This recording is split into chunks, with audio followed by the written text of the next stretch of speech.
Good morning दोस्तों। जैसे कि मैं देख रहा हूँ कि हमारी पिछली वीडियो पे कोई भी कमेंट्स नहीं आता, लाइक नहीं आता, शेयर नहीं कर रहे हैं। देखिए, अगर कंटेंट गलत लग रहा है या फिर समझ में नहीं आ रहा तो कमेंट्स ज़रूर करें, ठीक है। कोई देखना नहीं चाह रहा, मैं नहीं समझ पा रहा हूँ कि किसी को अच्छा लग रहा नहीं लग रहा, तो जब तक लाइक शेयर या कमेंट्स नहीं आएंगे, हमारे चैनल को सब्सक्राइब नहीं करेंगे, तब तक मैं कैसे समझ पाऊंगा कि हमारा कंटेंट अच्छा बन रहा या बेकार बन रहा, ठीक है।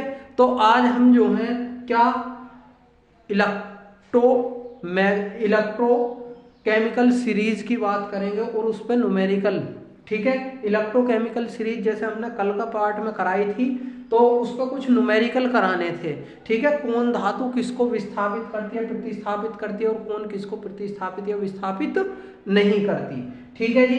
तो जरा हम बात करते हैं, क्या पहला क्वेश्चन क्या कहता, कॉपर सल्फेट के विलयन में, ठीक है, लोहे की छड़ डालने पर विलयन का नीला रंग धीरे धीरे क्यों गायब हो जाता है, ठीक है। कॉपर सल्फेट, ये है हमारे पास कॉपर सल्फेट CuSO4। इसमें कहा इसने लोहे की छड़ या आयरन की छड़ डालने पर विलयन का रंग धीरे धीरे नीले से गायब होना शुरू हो जाता है। इट मीन्स क्या कहना चाह रहा वो, ये हमारा बनाएगा FeSO4 प्लस Cu, ठीक है। तो कल हमने विद्युत रासायनिक श्रेणी में बात क्या की थी, बात की थी हमने कि कॉपर सल्फेट में, ठीक, देखो कुछ तत्व हमारे क्या हाइड्रोजन से ऊपर रखे हुए थे और कुछ तत्व हाइड्रोजन के नीचे रखे हुए थे। जब हम बात करते हैं कॉपर की, ठीक है, तो कॉपर कहाँ था, हाइड्रोजन के नीचे था।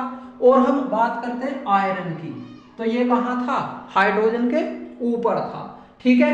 तो अब क्या कहा उसने कि कॉपर सल्फेट का विलयन, ठीक, आयरन की कील डालने पर, लोहे की कील डालने पर, नेल डालने पर क्या हो जाएगा हमारा कि इसे डिस्प्लेस कर देगा और कॉपर का धीरे धीरे रंग गायब हो जाएगा, धीरे धीरे रंग गायब हो जाएगा, ठीक है। तो जरा देखो, विद्युत रासायनिक श्रेणी में यानी इलेक्ट्रोकेमिकल सीरीज में क्या होगा, आयरन जो है वो हाइड्रोजन के ऊपर रखा हुआ, जबकि कॉपर कहाँ हमारा हाइड्रोजन के नीचे रखा हुआ, ठीक है।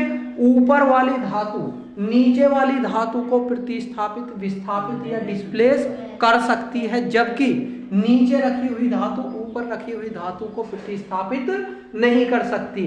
तो हम कहेंगे कि ये जो हमारा आयरन है यानी लोहा है, ये लोहा हमारा किस है, कॉपर सल्फेट के विलयन को विस्थापित कर सकता है, लेकिन कॉपर सल्फेट का विलयन आयरन को विस्थापित नहीं कर सकता। तो हम कहेंगे कि ये जो लोहा है ये अधिक क्रियाशील धातु है, जबकि कॉपर सल्फेट का जो विलयन है वो हमारा कम क्रियाशील है। तो क्या होगा, ये आयरन जो है कॉपर सल्फेट के विलयन से कॉपर को विस्थापित कर देता है, और विलयन का रंग कैसा होता, नीला, ठीक है। नीला कब होगा, नीला होगा Cu, कॉपर डबल पॉजिटिव होगा, तो ये कैसा होगा, नीले कलर का, नीले रंग का होगा, ठीक है। अब यहां से क्या करेंगे, इसे 2 इलेक्ट्रॉन दे दो, ठीक है। इसका मतलब क्या है कि इस पे कितने 29 थे, ये कॉपर कितना होता है 29, ठीक, 2 इलेक्ट्रॉन दे दिए तो इसमें 2 कम हो गए, मतलब 27 रह गए, ठीक है। और यहां से जैसे 2 इलेक्ट्रॉन लेगा, इसे इसके निकाल लेंगे हम, तो यहाँ क्या हो जाएगा कॉपर, और कॉपर कितना होगा 29, ठीक है। तो ये धीरे धीरे धीरे धीरे किस में कन्वर्ट हो जाता, कॉपर में कन्वर्ट हो जाता, विलयन का रंग कैसा हो जाता, नीला होना कम हो जाता, और एक कंडीशन ऐसी आ जाती है कि विलयन का रंग नीला नहीं रहता। तो क्वेश्चन समझ में आ गया होगा कि कॉपर सल्फेट के विलयन से लोहे की छड़ डालने पर विलयन का रंग नीले रंग से कैसा धीरे धीरे गायब हो जाता। तो क्या होगा कि कॉपर सल्फेट कॉपर क्या होगा, विद्युत रासायनिक श्रेणी में हाइड्रोजन के नीचे है, जबकि आयरन हाइड्रोजन के ऊपर है। ऊपर वाला अधिक क्रियाशील होगा और नीचे वाला कम क्रियाशील होगा, ठीक है। तो अधिक क्रियाशील वाला कम क्रियाशील वाली धातु को विस्थापित कर देगा, ठीक है। तो ये क्या होगा, ये कैसा था, ये नीले रंग का हो जाएगा, ठीक है। धीरे धीरे इसमें से कॉपर की मात्रा गायब होनी शुरू हो जाएगी, ठीक है। तो विलयन का रंग धीरे धीरे करके हमारा क्या गायब होता चला जाएगा। ठीक है, क्वेश्चन नंबर सेकंड देखते हैं जरा। क्वेश्चन नंबर सेकंड क्या कहता, क्वेश्चन नंबर सेकंड कह रहा कि कॉपर की छड़ को AgNO3 सिल्वर नाइट्रेट, क्या है ये, सिल्वर नाइट्रेट, ठीक, के विलयन में डालने पर कुछ समय बाद विलयन का रंग नीला क्यों हो जाता है, कुछ समय बाद विलयन का रंग नीला क्यों हो जाता। देखो जरा, ये कॉपर है, इसके बाद मरकरी होगा, फिर Ag होगा और उसके बाद Au होगा। अब विद्युत रासायनिक श्रेणी की हम बात करते हैं।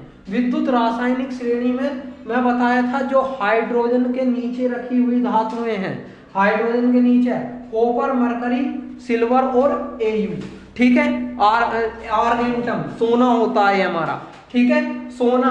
अब ये नीचे से ऊपर चलने पर विद्युत रासायनिक श्रेणी में क्या होगा, हाइड्रोजन से नीचे रखी हुई धातुएं, ठीक है, अपने से ऊपर रखी हुई धातु को विस्थापित कर देती है, अपने से ऊपर रखी हुई धातु को विस्थापित कर देती हैं। लेकिन हाइड्रोजन से नीचे रखी हुई धातुएं, ठीक है, हाइड्रोजन से नीचे रखी धातुएं अपने से नीचे वाली धातु को विस्थापित नहीं कर सकती, अपने से नीचे रखी हुई धातु को विस्थापित नहीं कर सकती। इसीलिए अब क्वेश्चन जरा देखते हैं हम, कॉपर कहाँ रखा हुआ विद्युत रासायनिक श्रेणी में, हाइड्रोजन के नीचे रखा हुआ, लेकिन सिल्वर के ऊपर रखा हुआ, चांदी के ऊपर रखा हुआ, ठीक है। तो ऊपर वाला नीचे वाले को विस्थापित नहीं कर सकता, जबकि नीचे वाला ऊपर वाले को विस्थापित कर देगा, ठीक है। तो यहाँ क्या होगा, सिल्वर नाइट्रेट का विलयन किसे, कॉपर को विस्थापित कर देगा, जबकि कॉपर जो है किसे,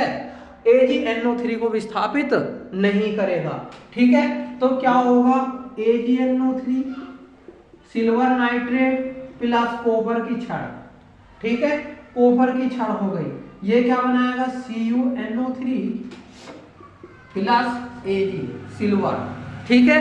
तो क्या होगा, विद्युत रासायनिक श्रेणी में अधिक क्रियाशील धातु कौन है, सिल्वर, और कॉपर कैसी है, कम क्रियाशील धातु है। तो कम क्रियाशील धातु क्या होगी, अधिक क्रियाशील धातु कम क्रियाशील धातु को विस्थापित कर देगी, जबकि कम क्रियाशील धातु अधिक क्रियाशील धातु को विस्थापित नहीं करेगी, ठीक है। तो क्या हुआ, AgNO3 ने कॉपर को विस्थापित कर दिया, AgNO3 ने कॉपर को विस्थापित कर दिया, और यहाँ क्या होगा, प्योर सिल्वर आ गया हमारे पास, चांदी आ गई, ठीक है। तो विद्युत रासायनिक श्रेणी क्या कहती है कि AgNO3 सिल्वर नाइट्रेट में कॉपर की छड़ डालने पर, ठीक है, कुछ समय बाद विलयन का रंग कैसा हो गया, नीला।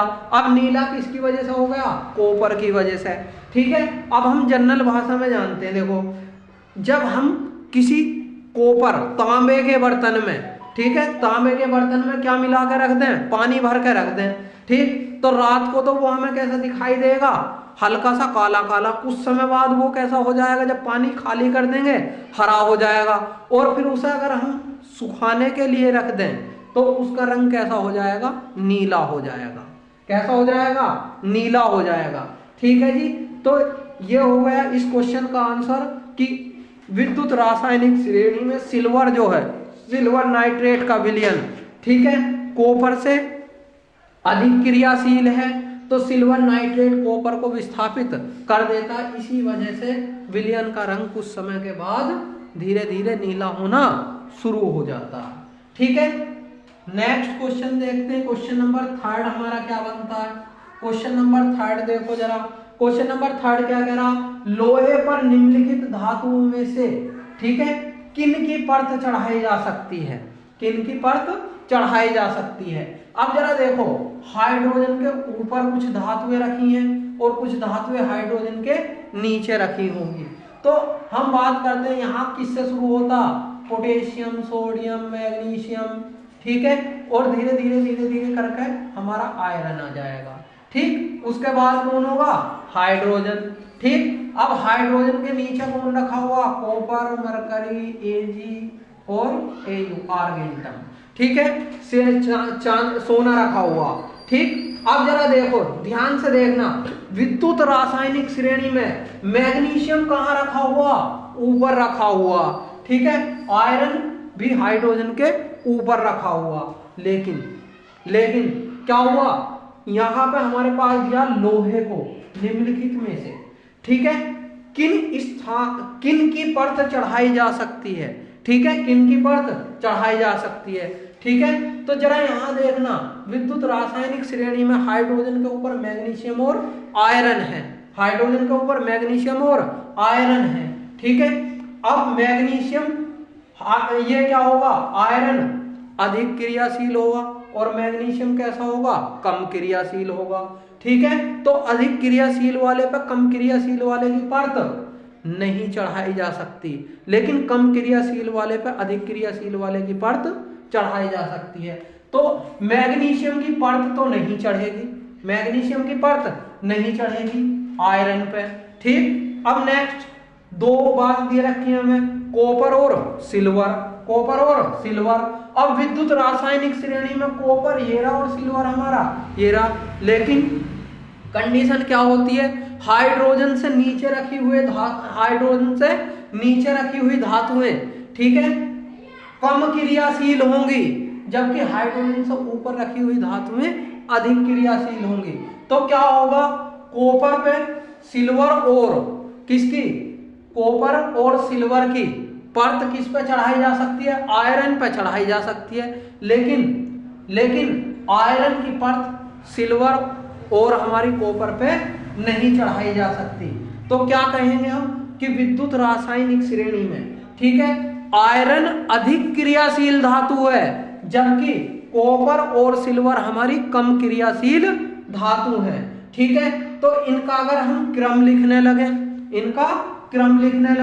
तो क्या होगा, मैग्नीशियम, आयरन, कॉपर और Ag, ठीक है, इस क्रम में होगा।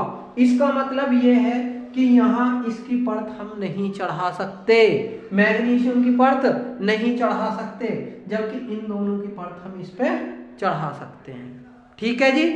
तो धन्यवाद दोस्तों, आज यहीं पर समाप्ति लेते हैं, कल फिर मिलेंगे एक नए विचार के साथ। धन्यवाद।